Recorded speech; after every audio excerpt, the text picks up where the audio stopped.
YZUR. Leopoldo Lugones. Publicado. 1906. YZUR. Compré el mono en el remate de un circo que había quebrado.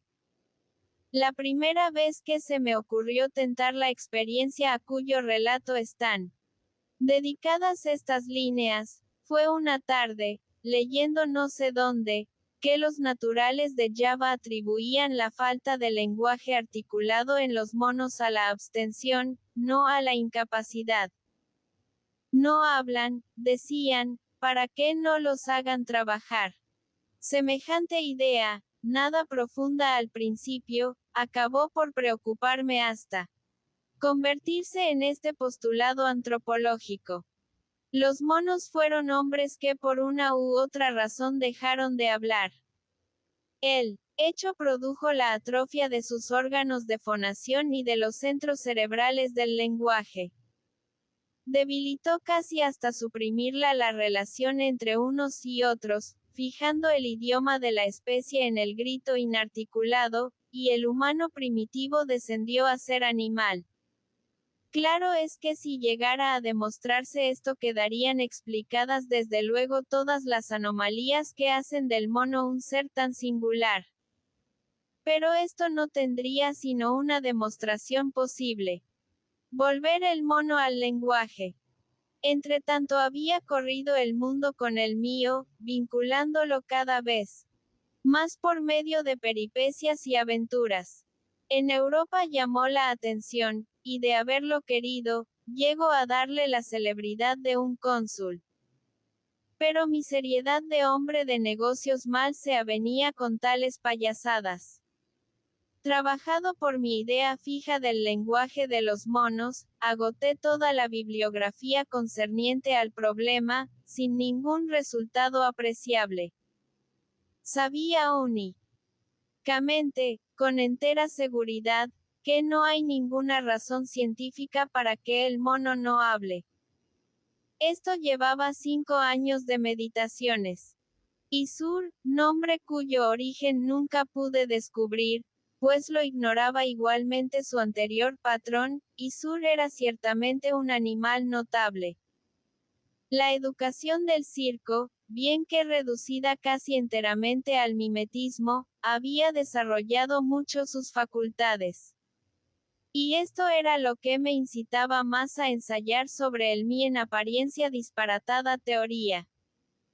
Por otra parte, sábese que el chimpancé, Isur lo era, es entre los monos el mejor provisto de cerebro y uno de los más dóciles, lo cual aumentaba mis probabilidades. Cada vez que lo veía avanzar en 2 pies, con las manos a la espalda para conservar el equilibrio, y su aspecto de marinero borracho, la convicción de su humanidad detenida se vigorizaba en mí. No hay a la verdad razón alguna para que el mono no articule absolutamente. Su lenguaje natural, es decir, el conjunto de gritos con que se comunica a sus semejantes, es asaz variado. Su laringe, por más distinta que resulte de la humana, nunca lo es tanto como la del loro, que habla sin embargo. Y en cuanto a su cerebro, fuera de que la comparación con el de este último animal desvanece toda duda, basta recordar que el del idiota es también rudimentario, a pesar de lo cual hay cretinos que pronuncian algunas palabras. Por lo que hace a la circunvolución de Broca, depende, es claro, del desarrollo total del cerebro. Fuera de que no está probado que ella sea fatalmente el sitio de localización del lenguaje. Si es el caso de localización mejor establecido en anatomía, los hechos contradictorios son desde luego incontestables. Felizmente los monos tienen, entre sus muchas malas condiciones, el gusto por aprender, como lo demuestra su tendencia imitativa. La memoria feliz, la reflexión que llega hasta una profunda facultad de disimulo, y la atención comparativamente más desarrollada que en el niño.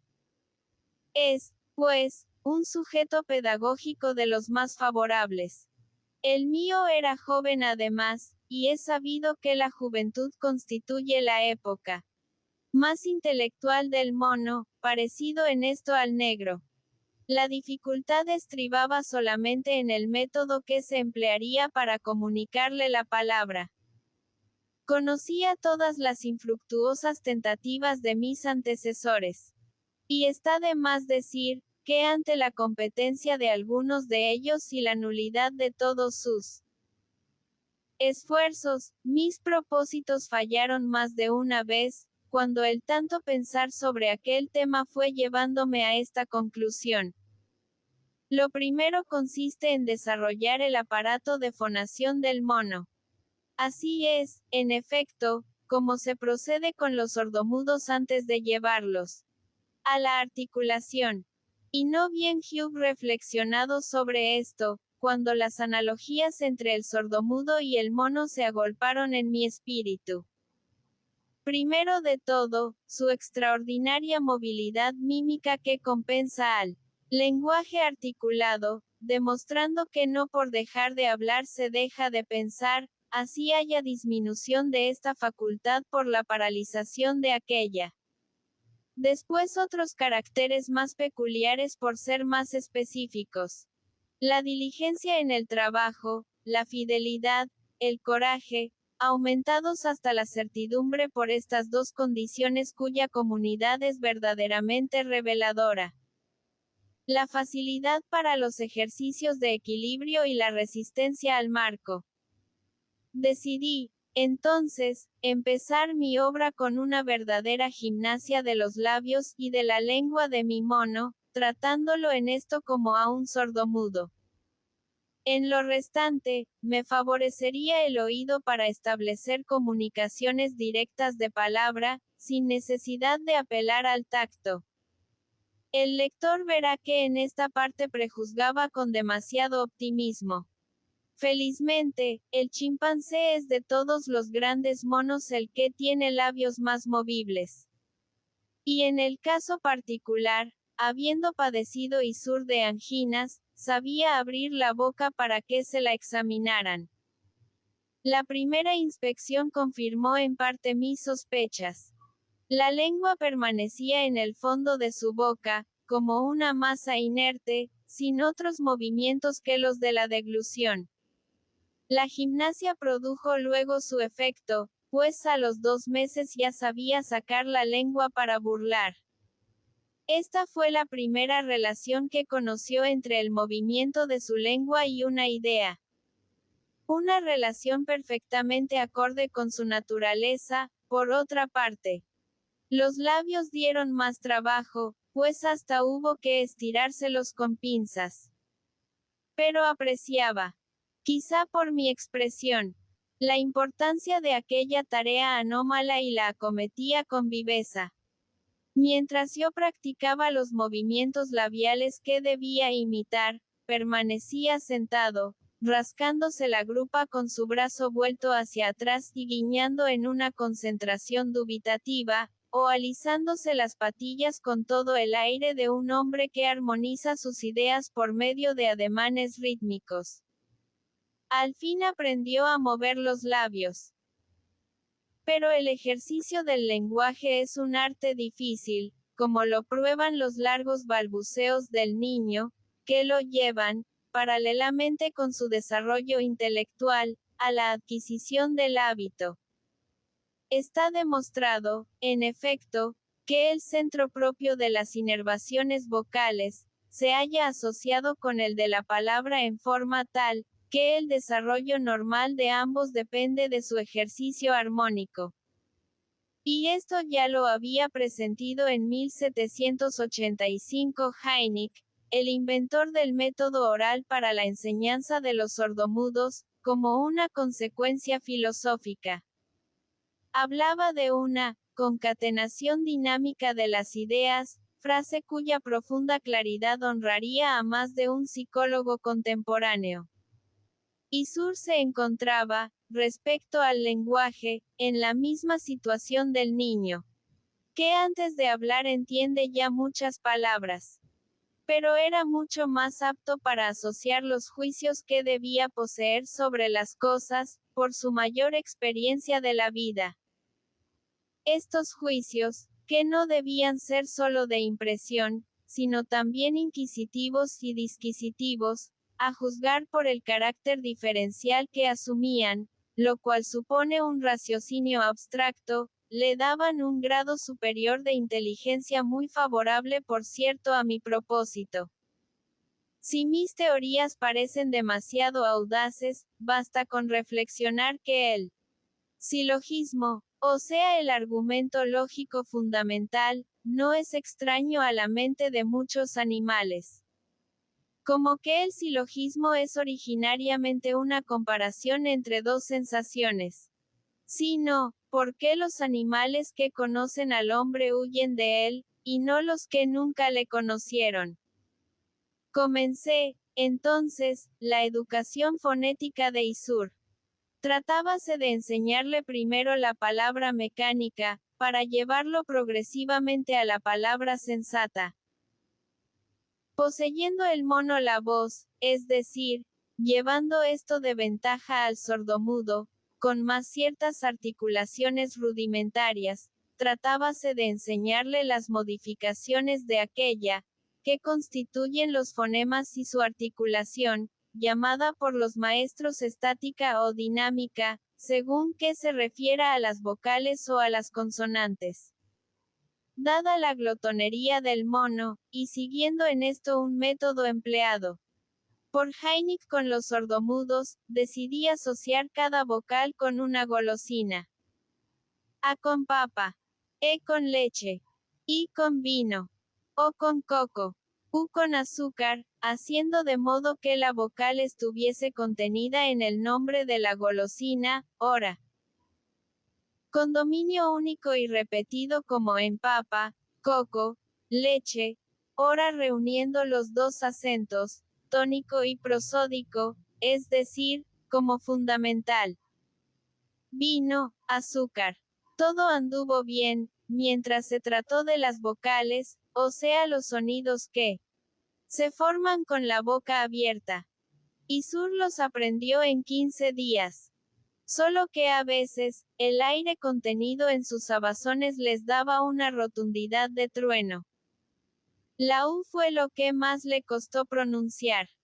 Las consonantes me dieron un trabajo endemoniado, y a poco Hugh de comprender que nunca llegaría a pronunciar aquellas en cuya formación entran los dientes y las encías.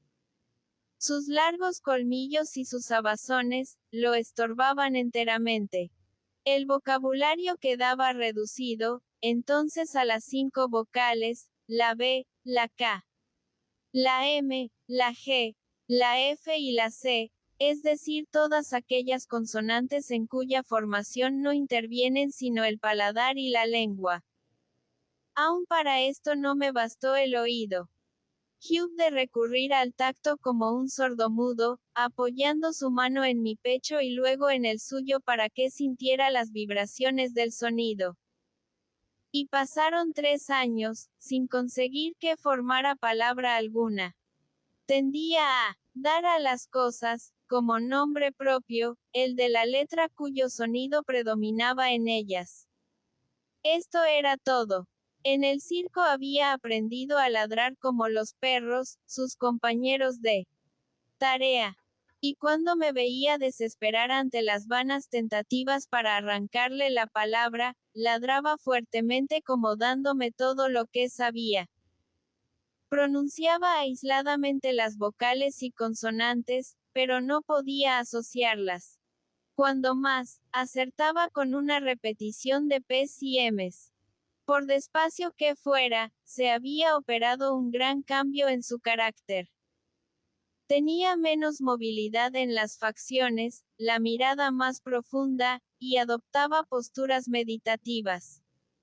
Había adquirido, por ejemplo, la costumbre de contemplar las estrellas. Su sensibilidad se desarrollaba igualmente. Íbasele notando una gran facilidad de lágrimas.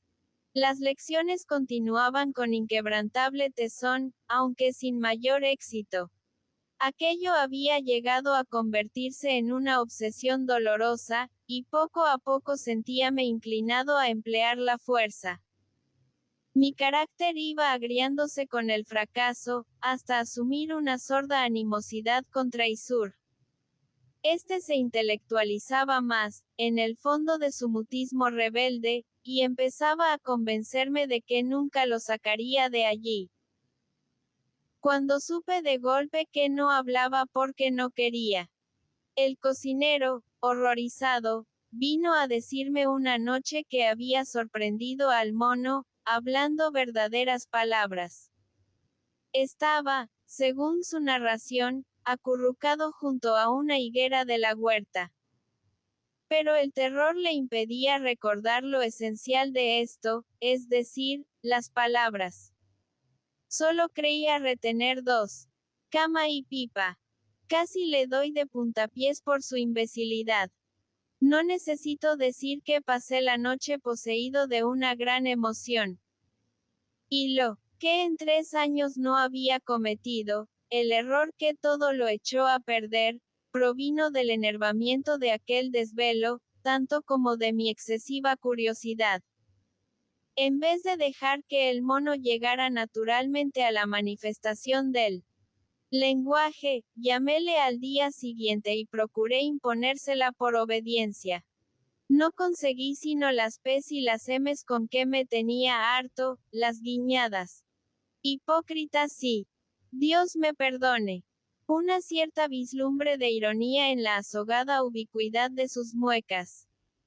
Me encolericé, y sin consideración alguna, le di de azotes. Lo único que logré fue su llanto y un silencio absoluto que excluía hasta los gemidos. A los 3 días cayó enfermo, en una especie de sombría demencia complicada con síntomas de meningitis. Sanguijuelas, afusiones frías, purgantes, revulsivos cutáneos, alcoholaturo de brionia, bromuro.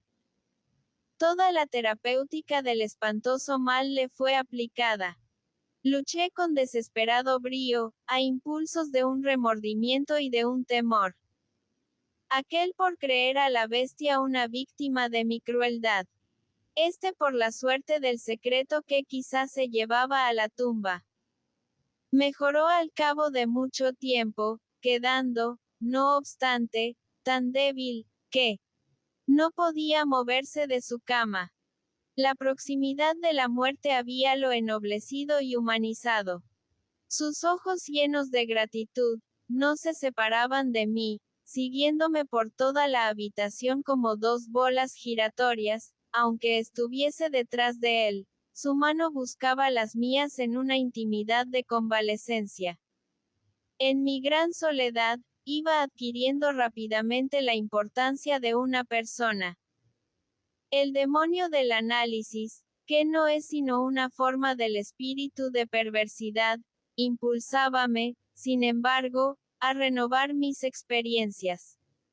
En realidad el mono había hablado. Aquello no podía quedar así. Comencé muy despacio, pidiéndole las letras que sabía pronunciar. Nada. Dejélo solo durante horas, espiándolo por un agujerillo del tabique. Nada. Habléle con oraciones breves, procurando tocar su fidelidad o su glotonería. Nada. Cuando aquellas eran patéticas, los ojos se le hinchaban de llanto. Cuando le decía una frase habitual, como el "yo soy tu amo", con que empezaba todas mis lecciones, o el "tú eres mi mono", con que completaba mi anterior afirmación, para llevar a un espíritu la certidumbre de una verdad total, él asentía cerrando los párpados. Pero no producía sonido, ni siquiera llegaba a mover los labios. Había vuelto a la gesticulación como único medio de comunicarse conmigo. Y este detalle, unido a sus analogías con los sordomudos, hacía redoblar mis preocupaciones, pues nadie ignora la gran predisposición de estos últimos a las enfermedades mentales. Por momentos deseaba que se volviera loco, a ver si el delirio rompía al fin su silencio. Su convalecencia seguía estacionaria. La misma flacura, la misma tristeza. Era evidente que estaba enfermo de inteligencia y de dolor.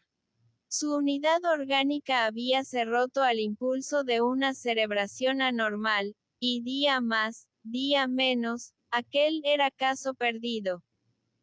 Mas, a pesar de la mansedumbre que el progreso de la enfermedad aumentaba en él, su silencio, aquel desesperante silencio provocado por mi exasperación, no cedía.